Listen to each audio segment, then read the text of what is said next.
All right, if you just joined us, it's still Journalist Hangout. I still have Asuko James right here with me, and Kaidi Ladinde is joining us via Zoom. All right, let's move straight to our next conversation. Nigeria has been named again among the world's 10 worst violators of workers' rights. The Nigerian Labour Congress NLC calls the ranking a national embarrassment. Speaking at the 60th Annual General Meeting of the Nigerian Employers Consultative Association, NLC, President Joe Ajero urged employers to spearhead a reversal of the trend. He pressed for urgent collaboration on the resolutions of the 113th International Labour Conference in Geneva, warning that without joint action, abuses on the fast-growing platform economy and unsafe workplaces will continue to erode both dignity and productivity. I mean, the NLC says Nigeria's poor global labor rights ranking, they called it a national embarrassment. But Asuko, who should be blamed for this? I mean, what should we blame, and also who should we blame for this? Well, I think we all carry the blame. We all? But mostly from the Global Labor Index that I actually, when I saw the website, or that is the International Trade Union Confederation, the website where the Ajero actually brought this. Yes. There are two instances. The two major instances that was prominent was one, when security forces raided the NLC office in Abuja. Okay. You know, where a security, they actually arrested a security official in Abuja, you know, for, I think they were looking for some things, you know, in that building, but they raided the office, and NLC cried out then. That is the first one. The second one was when they prevented Joe Ajero from traveling to the TUC conference yes. in the UK, you know. So they brought those things, and then they actually highlighted that Nigeria labor rights are being violated. And if you look at it, if you look at those two things, it points to the government. Those two instances point to the government. Because I know the second one, when they prevented, they actually brought some charges against him, which is treasonable felony and terrorism financing and the rest, you know. So they pointed to you can point that to the government. Now, if you now look at some other things, it still points to the government. Okay. Like the minimum wage. There are some governors who have refused to pay the minimum wage. Which is sad. Up till now, even when the president has signed, some state governments have refused to pay. Okay? So that is also the violation of labor rights. Because how can somebody work from first day to the 30th or 31st? and then instead of paying 70,000, you are still cutting. You're still paying the 2019. You understand? 30,000, 38,000, 40,000.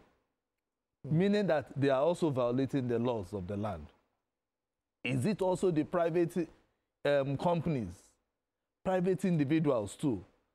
Some of them don't have decent workplaces. Absolutely.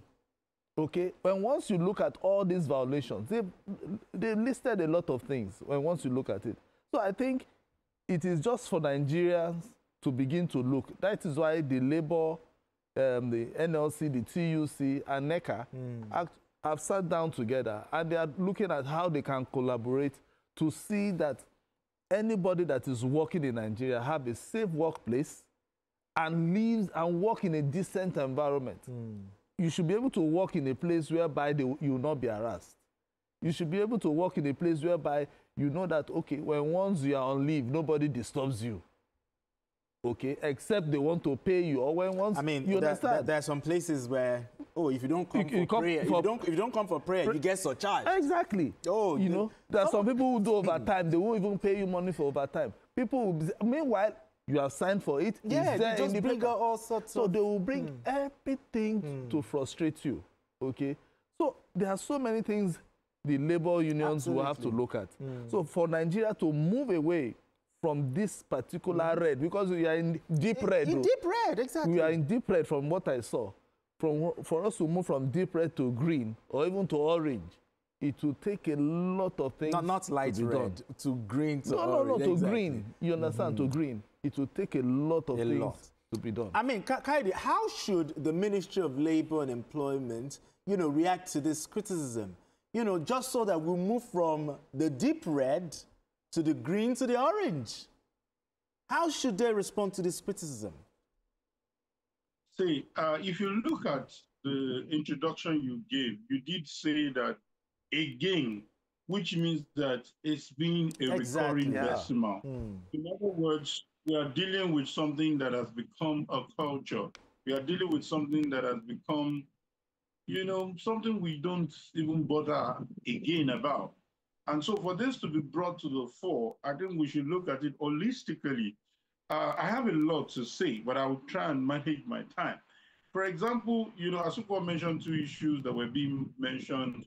As much as I'm not going to just limit this conversation to administration or the current NLC, because for the current NLC leadership, I think they missed it from day one by becoming too partisan. They didn't actually focus on the real rights of the people. They focused more on the partisanship, which actually led them to all this. But talking about the rights of workers, a lot was also said about the private sector. A lot was also said, not just the government, the private sector. How many people even have rights to their pension? How many people even have rights to their, so some of the deductions they make on their money? Some of them, when they try to even talk, they are fired. How many people are even allowed to join unions? These are things, these are indices that you will see in other clients. If you even make an attempt to join union, somebody tells you that, hey, unionism is a no-no in this place, and they kick you out. I remember one of my visits to UK, and I was talking to, in fact, I visited the BBC office in Oxford, and I was talking to a friend there who told me that, hey, 7 p.m. is my closing time. If I go beyond 7 p.m., even the union will kick against my doing. I have to be paid for extra time.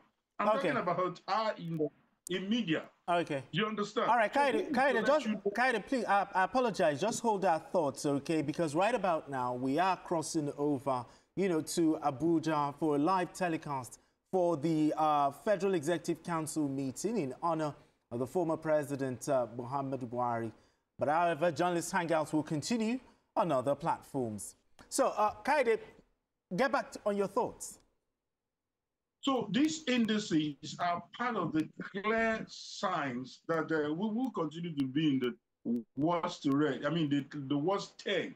In fact, we could even be the worst if nothing is done about the right of workers.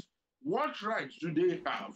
A lot of things are happening. Governors are sacking people for protesting. Governors are firing people for even trying to express that, hey, we have rights to these things. So these are issues that we should take seriously as an employer of labor, respect the workers' rights. I also remember a very clear example where I was telling, sorry, it's a very bad thing that we have been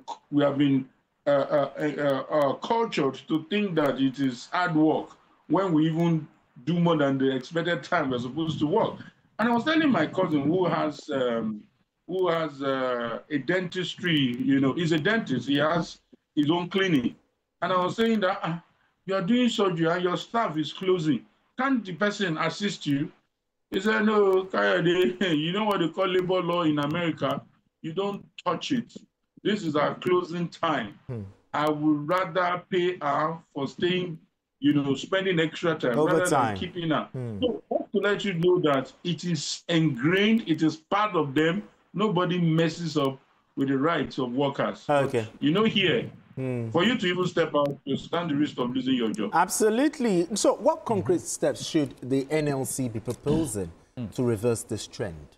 No, I think they need to start talking more. First, I think Kayode made one very vital statement, which is the NLC being partisan. So that is why most people might not even want to trust. So that was where you think they missed it. That is where they missed it. We are not saying do not support whoever you want to support, but don't come in the open to come and be talking about it. Don't come in the open and be making and supporting, because the president, the NLC president, can support Party A. The vice president might decide to support another person. The general secretary might decide to support another person. So you cannot force your own opinions on others. Absolutely. That is why it's called an association. Okay. So that is one. So I think that is where they actually missed it. So if they are able to correct that, that is when they can now sit down. The NLC, the TUC, and NECA, they can sit down and begin to look at how can we stop state governors from, not paying the minimum wage. Okay. And another thing, strike should not always be the option. Sometimes you just go on strike. No. You have to dialogue. That is why you are a union. You must dialogue and talk to the government. Strike should be the last. It is only when the government refuses, that is when you can start thinking about strike. Okay. For the private sector, which is the key driver of the economy, they have to also talk to companies. I see remember they said they will go around private companies to ensure I see NLC implementation. Picketing some companies. Fantastic. You picket those companies because you have written to them for them to make sure that they pay the right thing, do the right thing. So they must keep doing it, they must keep talking. Because if they stop, that is when people will be, companies and state government will just take it upon themselves and do the employees anyhow. So the best thing is the NLC must keep talking. They must have that collaboration. They must not work in isolation. Absolutely. They have to be that collaboration between the NECA and the TUC and NLC for us to be able to address this problem. Because the thing is, if we do not move, that is why people outside, that is why some companies come from outside, set up companies in Nigeria and maltreat our own people. Which is sad. It's sad. If you see the condition of where some Nigerians are working, if you see where they are working, you will shed tears. Even in banks too, but so you will shed it's tears. A conversation for another day. But anyway, let's move straight to another conversation. Yes.